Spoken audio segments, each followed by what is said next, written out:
Hello, Ms. Ambassador. Thanks for joining us. Hello, Alain. How are you? Good.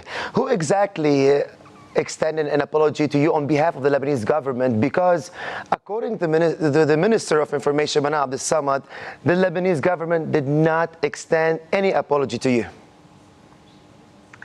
Well, unfortunately, I think the Minister of Information doesn't have all the information.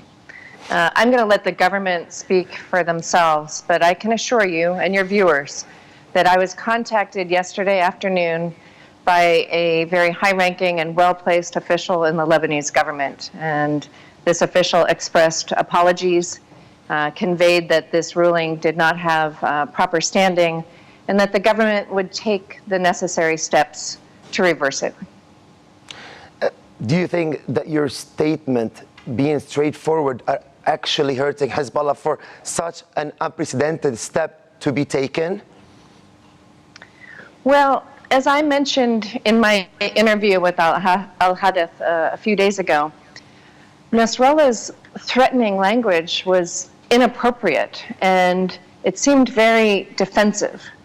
Maybe Hezbollah felt threatened because I called them out for having contributed to this economic crisis. You know, when you think about Lebanese corruption, the spiraling currency crisis, you know, it's all created a very serious economic crisis that really needs to be addressed. So I think this is all a distraction from that. And it's unfortunate because it also has a chilling effect on freedom of expression and freedom of the media. The attempt to silence the Lebanese media in a country that is, you know, really known for having a vibrant media, it's really pathetic. It doesn't belong in Lebanon. That kind of action belongs in a country like Iran. Ms. Ambassador, the State Department described this move or felt sorry for Hezbollah. In your opinion, would this step affect or hurt the U.S. relations with Lebanon? Well, it's unfortunate.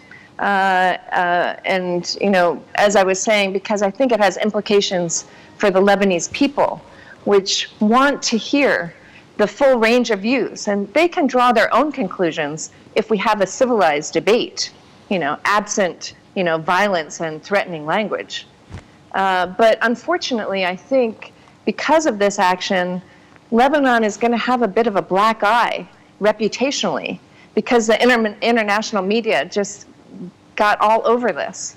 So I would suggest that we all try to put this chapter behind us. It's an unfortunate incident, but we really have much more important issues to focus on. And I would urge that all of us, and the country's leaders in particular, focus on those very much needed and long overdue economic reforms to help dig this economy out of the economic crisis that they find themselves in. So, with all this happening, does this position mean we entered a new phase on confrontations as these sanctions take effect? Probably new sanctions are going to be taking place. We heard Schenker is mentioning that new sanctions are going to take place in Lebanon. He's talking about Magnitsky. So is it because everything is not working for Hezbollah and more things are coming to Lebanon under the government, they felt that your language is offensive here in Lebanon?